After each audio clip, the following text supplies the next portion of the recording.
I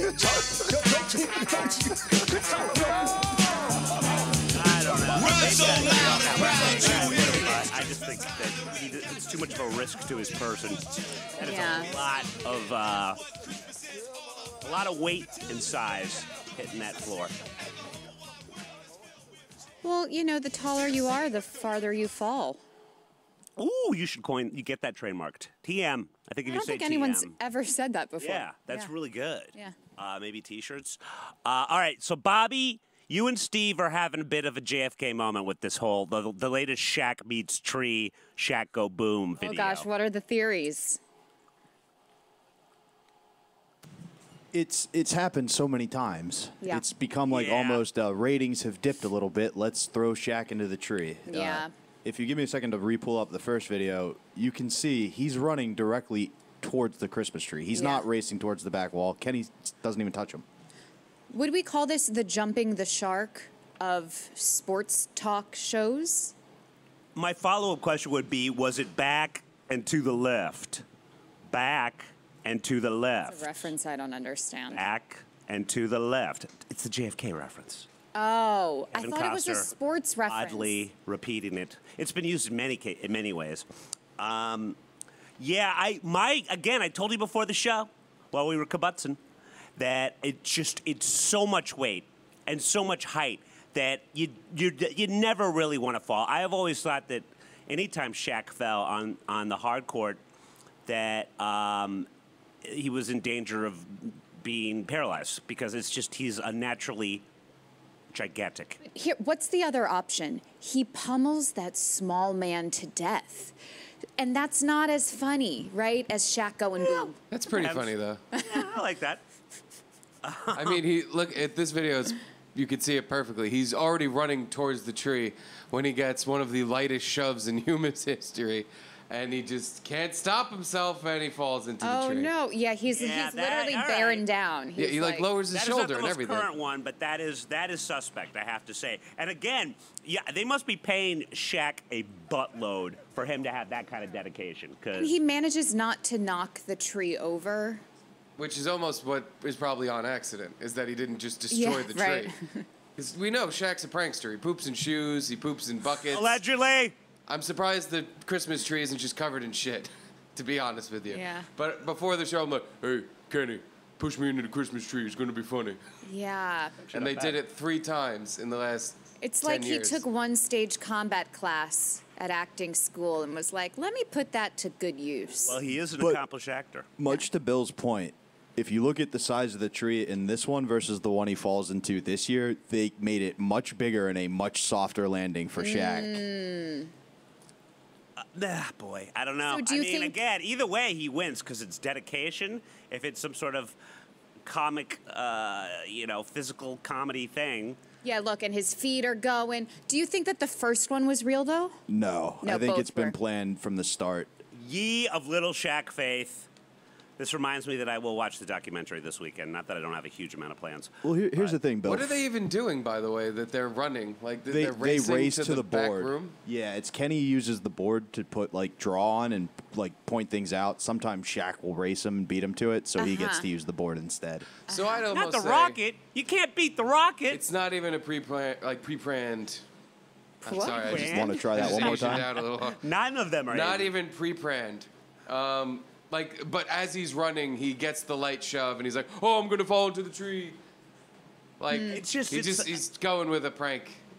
I mean, I guess that's a fake tree, so it's not like he's got to worry about needles and whatnot. And in the latest one, force equals mass times acceleration. Neither of those guys are accelerating very fast. Shaq has a lot more mass. A slight bump is not going to hit you at a 45-degree angle. Well, and remember what I've always said about acting, right? Especially if your character is drunk. You do not play drunk. You play trying hard not to show the drunk. So really, we should see Shaq trying really hard not to fall over. If someone really pushes you and you're like, oh no, I'm falling, you're grabbing, you're trying to right yourself, but you can't because of, like you said, the inertia or whatever. But this, he's just like, well, I'm going down. I actually quote you on that a lot, the drunk thing. Yeah, because it's very. I now notice it now more than ever on how horrible most actors are at playing drunk. It is very. It's all Arthur all the time, and as we know, Arthur was a cartoonish drunk. I don't know why Dudley Moore got such acclaim for it. What's that from? I knew I could see that coming from. First, Jupiter. I thought you meant the aardvark. He was a British comedian and played a super rich drunk opposite not Judy Garland, but her daughter, Liza Minnelli. In what show? Don't you know? It was called Arthur. It was a movie, infamously remade by one Russell Brand, playing the role of Arthur. Oh yeah, I feel like I remember that coming out. Yeah, that's because you're young. We get it, and I'm old. Yeah. That's why I don't go jumping into no tree.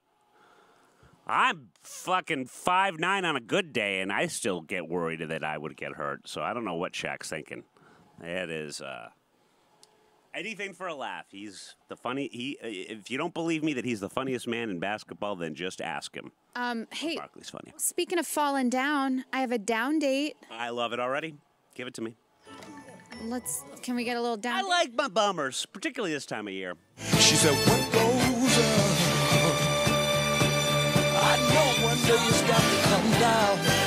Then she said, what goes around, sure comes around. So this is actually, it's positive, but maybe also not so great when we think about it. I bet I'll think Bobby, this is for you. Finally, your girl Brittany, is it Grenier? Oh, yes. Griner, yeah. Griner, released from Russian jail. I do not have any details on this. I was at, not to put on airs, the Roosevelt House this morning for a breakfast on human rights. They do breakfasts? They do breakfast. A human rights that's too early. It was way too early. But don't worry, I stole a lot of bagels, so it was worth it. I want a snack. I totally didn't bring some Tupperware in my backpack. Welcome to CNN This Morning. In true Joanne fashion, I did not read any of the articles, but I saw a whole bunch of headlines and a lot of people tweeting. Give me the headlines.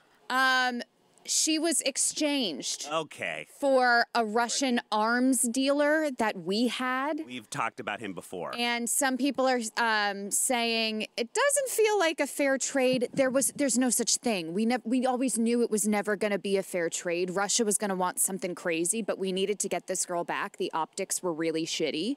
Put a pin on that. And again, I'm embracing that verbal crutch. Because I find it very suspect that Putin wants this guy back as badly, because he was going to be released within the next couple of years anyway, and Putin has been obsessed with getting this guy back. I'm assuming, and we can ask Baker, that this guy's got something on somebody, and the longer he rots in jail, the more likely he might be to squeal. Oh. That's my guess, but I don't know.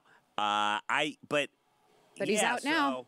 Bobby, what's your take? So the one other facet here is there's a guy named Paul Whelan who is also detained in Russia. The State Department said wrongfully detained, and we did not get him. So we just got Brittany for this arms dealer. Has he been there longer? He has, yeah. So people are very upset about that. As they should be. I think they say he was a Marine, things like that. So jeez. No, not happy about that. But it kind of goes against the idea of Putin really needing this guy out, because if he really did, we could gotten them both in a trade. I think that was the thing. He did not want to do 2 for 1, I'm sure, because then that's like Putin got the lesser of the deal, and we all know Putin. But we could have given him a draft pick, first-round pick in upcoming. Yeah. So wait, but do we really think that Putin fell down the stairs and hurt himself? We saw that headline. We still have this story. We can re-bring it up with Baker because it's poop-related. I have so many fucking questions for this thing. But it is essentially Putin. He apparently travels with a cancer specialist all the time. So it has started all of these other health things. I have video of it, of all of these of him falling down the stairs. No, his hands shaking, and him not looking well. But he apparently fell down the stairs, broke his cortex. It's basically the tailbone. Coccyx, thank you. Let's edit that part out. Makes me look really dumb. And immediately shat himself, per bodyguards on the scene. Daily Mail reported on this. I mean, they're usually pretty good. How that could have gotten out. Yeah, are those bodyguards still alive right now? That's the thing. They're all dead men for releasing this. As far as I'm concerned, Merry Christmas to me. fucking wonderful that I want Putin to know how many people now know that he shat himself. Mwah, amazing. I want to know why. I want to know how. I want to know whether or not it's real, because it could just be people trying to disparage him, perhaps even the UK or our government saying, release this fake story for whatever reason. Again, let's hope Baker gives us a succinct answer. It's an actual answer, because sometimes he doesn't. All the time he doesn't. Yeah. Well, now, Steve, does this make you think of Putin as even more manly? Because you shit your pants all the time. I wouldn't say all the time, but I have shit my pants many times. Does this make him more relatable? Absolutely. Although I have to say I've never fallen down a set of stairs and shit my pants at the bottom. That's a new one. I hope to one day. If I ever fall down a set of stairs, I hope to put the cherry on top and then shit myself right as I get there. But how does that happen? Well, apparently it's because the kind of cancer he allegedly has affected, it's either like his colon or his bowels or something. So he's just pooping himself when a strong breeze hits him. Yeah, it's not even that he fell down the stairs. I think it's he fell down the stairs and. Right. Not Maybe he and shit then. himself. There's so many weird... Where in the timeline did he shit himself? At the top of the stairs? Thank At the you. bottom. At the bottom. I need a forensic doctor to help us. Here's okay. So there's so many details in this. It's just very strange that this is we are even aware of this. The sharp impact caused him to quote involuntarily defecate due to cancer of the gastrointestinal tract. They released that, which is unbelievable. I'm surprised this wasn't bigger news. Before the examination, the doctors escorted the president to the bathroom and helped to clean him up. Like, how is that public knowledge? Nothing critical was diagnosed, and the bruising was treated with painkillers. Yay. Early in the war, his hand had been seen shaking in an apparent sign of Parkinson's. Other images have shown him slightly grip a table edge as if trying to steady his hand during various meetings. Oliver Stone, who had interviewed him in 2017, said that he believed that he had had cancer but beat it. He also walks with apparent limp. He wears sticky shoes so as to make it less likely for him to fall in his palatial abode. This is... how is this not front page nudes? Well, also... Defecation notwithstanding. How is this not front page They gave him painkillers. I get it. He fell down the stairs. But isn't a side effect of painkillers constipation? Yes. So maybe they're like, we can't have this happen again. Keep him on the drugs. Oh, and also, you know what really makes you constipated is Percocet. Maybe he'd lighten up if they give him a couple of those bad boys. Oh, okay. Every pill's a roller coaster. But he's disappeared many times without any explanation. Once for 10 days in 2015, and then for 8 days in 2017. On that occasion, the Kremlin was forced to admit that the president had a cold. Guys, this is some shit's going on here. I do love the headline. He fell down the stairs and involuntarily shit himself. Mm-hmm. What's the other option? Voluntarily? You know what? Like, I would assume if a grown man poos his pants. Now? It wasn't a choice. Now, what if he had fallen down the stairs, really hurt his leg, also really had to poo and was like, I'm not going to make it to the bathroom, or I could, but my legs kill. I don't really feel like getting up and rushing over there. Whatever. And he just lets loose. That would be a little different. You're Voluntarily shitting your pants. No, you're right. You're right. You could go to the bathroom, corrected. but he's in too much pain. The bathroom's back at the top of the stairs. He just fell down, and he really doesn't feel like doing all that again. I can't get back up. You got to watch the latest too many episodes, probably about 9 maybe, but it's fucking fascinating, and the guy was a monster.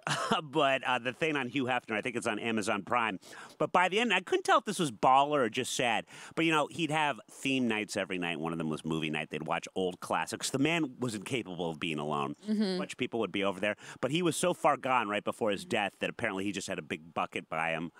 And, you know, when he wasn't getting around kind of on his walker, and he'd just sit there and just piss in it in front of everyone during the movie. It's like, well, you know, you're the king of the castle, so you can do that. But do you want to do it? Well, he was also very old. Was he alive when, you know, those bedchamber pots were still a thing? Probably, yes. Yes. You know, I'm watching Game of Thrones. That's how people went to the bathroom, again, in this completely historically accurate show. They really get into the nitty-gritty of everything, don't they? I was not aware of that. Again, proud to say I've never seen that. There's this really great episode where one of the Night's Watch guys, Sam, wants to become, what do they call them? A meister? It's essentially like a wise professor / doctor of sorts. I wonder if that's an actual thing. But you know, he's at the bottom rung of the ladder, so he has to work his way up. But he starts by having to clean out all these chamber pots, and then feed everyone like just stew or soup or whatever. And they do this really great montage where it's him emptying brown goo, serving brown goo, emptying brown goo, and he's like gagging, and it was just so great. That was a good moment. I don't know. I'm still confused as to what the great part was. Why do people like this?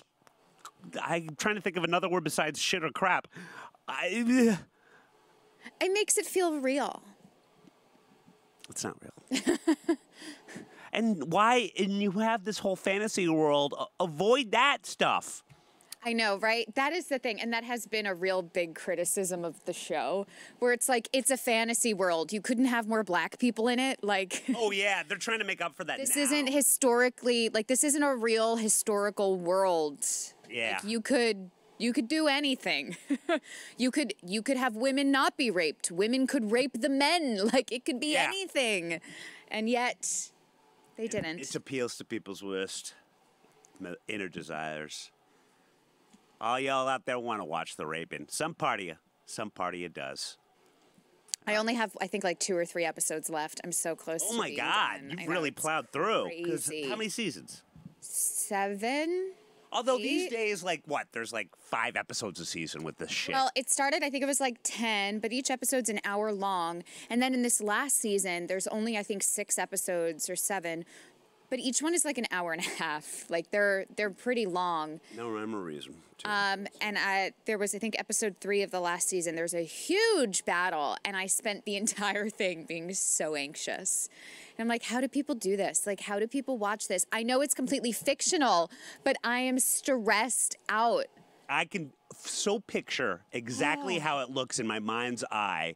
As we've said many times before, you have the worst poker face on planet Earth. Yeah. And you are very emotive with your expression. So I'm just picturing pacing. Yes, Douglas knows when I'm really stressed because my hands go to my mouth. Oh, yeah. Yeah, I've seen it. I don't know why I need to protect my teeth, but I do. But I do. You know.